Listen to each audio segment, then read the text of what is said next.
Hola, me llamo Angélica Íñiguez y entre otras cosas hago investigación de danza. Probablemente se preguntarán qué es eso, pues justo con este episodio intento acercarme a la respuesta de esa pregunta. Hay una charla TED llamada Do Schools Kill Creativity? ¿Las escuelas matan la creatividad? Es decir, Ken Robinson, un pensador maravilloso de la innovación, la creatividad y la educación. Esta es una de las TED Talks con más vistas en la historia de TED. Y en ella, el inglés Robinson dice que la escuela está hecha para formar profesores. Y que los profesores normalmente viven en su cabeza, que están disembodied, que son como incorpóreos o inmateriales. Y con su humor fino y negro, dice que usan sus cuerpos como instrumentos para transportar su cabeza a las juntas. En su sitio web se puede leer de entrada: imagina si valoráramos la danza igual que las matemáticas. Robinson se murió en 2020, pero dejó mucho para pensar, reír y hablar. Y aquí, en Corpus Sapiens, haremos ese ejercicio de imaginación, porque finalmente, ¿quién decidió que unas profesiones son más relevantes que otras? Que una asignatura como matemáticas fuera más importante que artísticas, que normalmente la meten de relleno.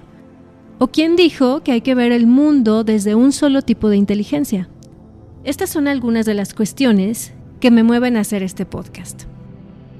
Hasta este momento, Corpus Sapiens tiene dos salidas, o dos maneras de expresión. Este podcast que estás escuchando y que saldrá cada semana, y el Diplomado Creativo en Investigación de la Danza, que justo ahora está por iniciar su segunda edición online.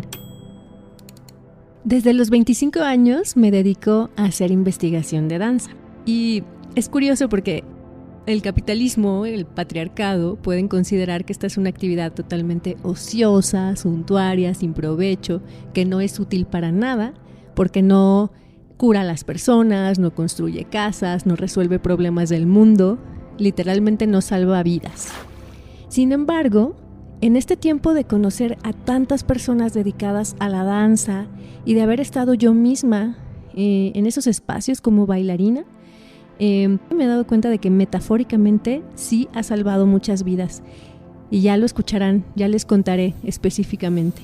Y desde esa época, desde los 25 años que empecé a hacer investigación de danza con las herramientas que tenía, como periodista, también con mucho arrojo de una persona joven que no tenía mucha más experiencia en el tema, me gustaba mucho pensar, y me sigue gustando mucho pensar en la idea del rompecabezas, de ir encontrando piezas, buscándolas, porque además no solamente son piezas que están allí dispersas, sino que esas piezas están escondidas, a veces ni siquiera tenemos la noción de que pueden existir, e irlas buscando, rastreando, encontrando, volteando y embonando, pues dan como resultado un rompecabezas. Y en este caso en particular, esas piezas sueltas de las que hablo en esta metáfora en este momento, pues son las diferentes cosas que he hecho. Por ejemplo, el periodismo cultural, desde donde empecé a abordar la danza como reportera, haber hecho radio cultural, haber estudiado artes audiovisuales, luego la maestría en investigación de la danza, haber sido bailarina y ahora dedicarme a la práctica y enseñanza de la yoga y guía de meditaciones. Sentía que eran cosas muy dispersas. Sin embargo, en el momento en que logré que esas piezas encajaran, apareció este rompecabezas llamado Corpus Sapiens. Y bueno, otra cosa que me trae hasta acá, pues es la experiencia que he tenido como profesora de historia de la danza y de antropología de la danza, en donde junto con las estudiantes hemos reflexionado acerca pues de muchos temas que aquí tendrán cabida.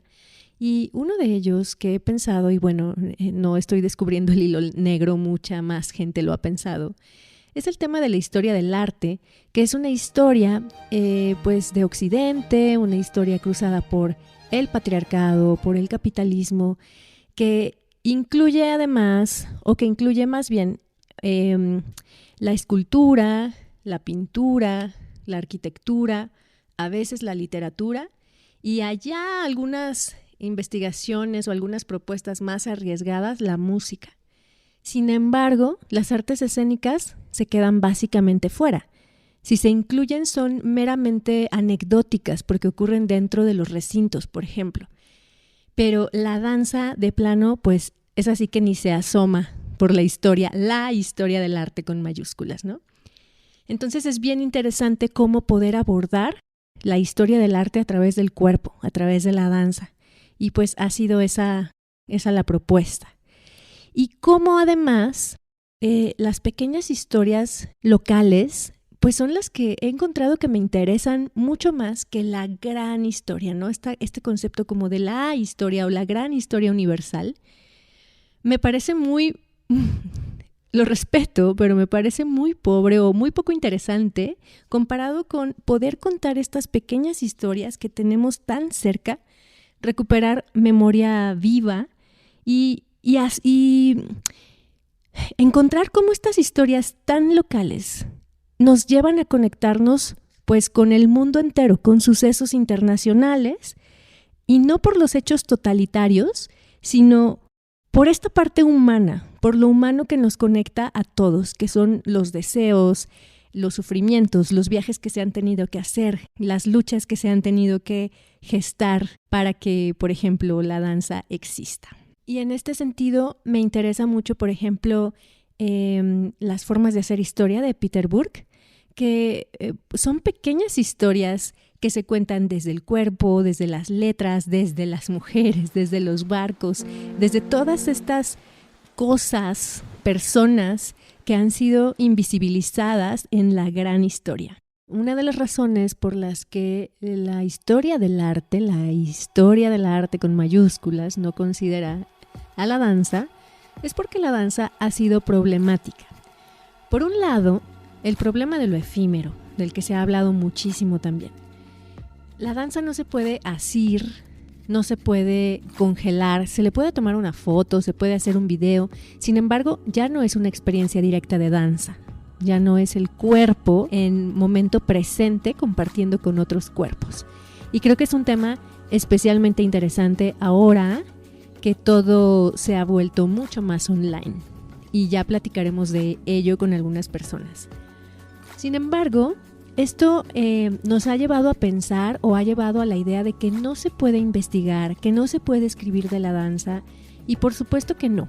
Claro que sí se puede escribir, claro que sí se puede investigar, y se puede escribir no únicamente de una manera poética, como se ha hecho mucho a lo largo de la historia, sino de diferentes formas que ya platicaremos, ya veremos.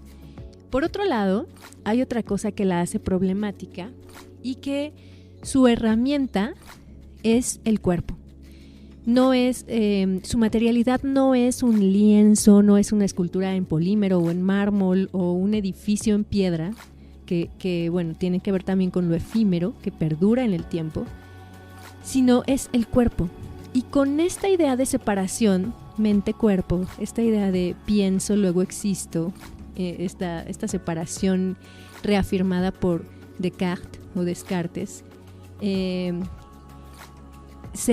se profundiza justo en esta separación, donde a la res cogitans, que es la mente, que es como el espíritu pensante, se le coloca en un lugar preponderante, y a la res extensa, que es todo lo demás, todo lo que no sea la mente, por ende el cuerpo, se le considera como hasta cierto punto inferior, ¿no? También dependiendo como de las interpretaciones que se hagan de eso.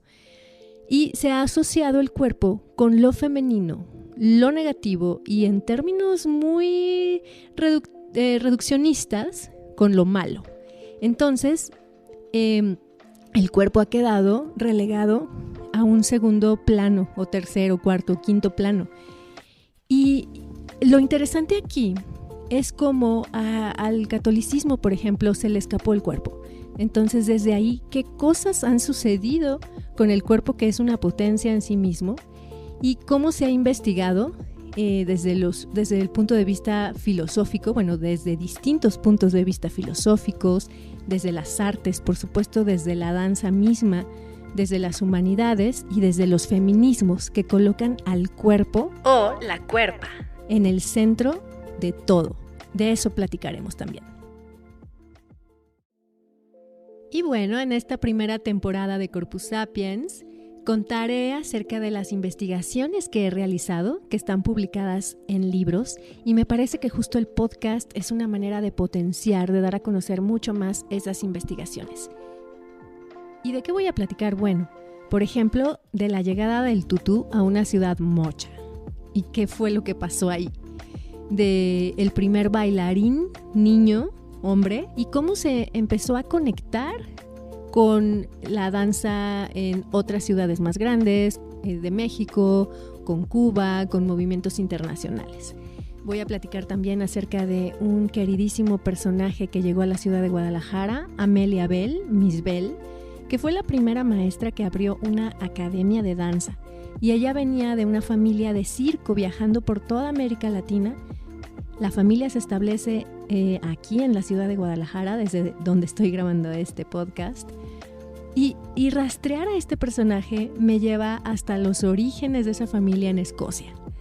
Y bueno, entre otras historias más, se darán cuenta que estaré usando el plural femenino porque pues la danza ha sido territorio de mujeres, ha sido territorio femenino y son las mujeres quienes han revolucionado esta disciplina. Así es que hasta aquí llega el primer episodio, que es el episodio 0. Espero que, bueno, si les interesa, me acompañen y puedan también compartir este podcast y nos vemos la próxima.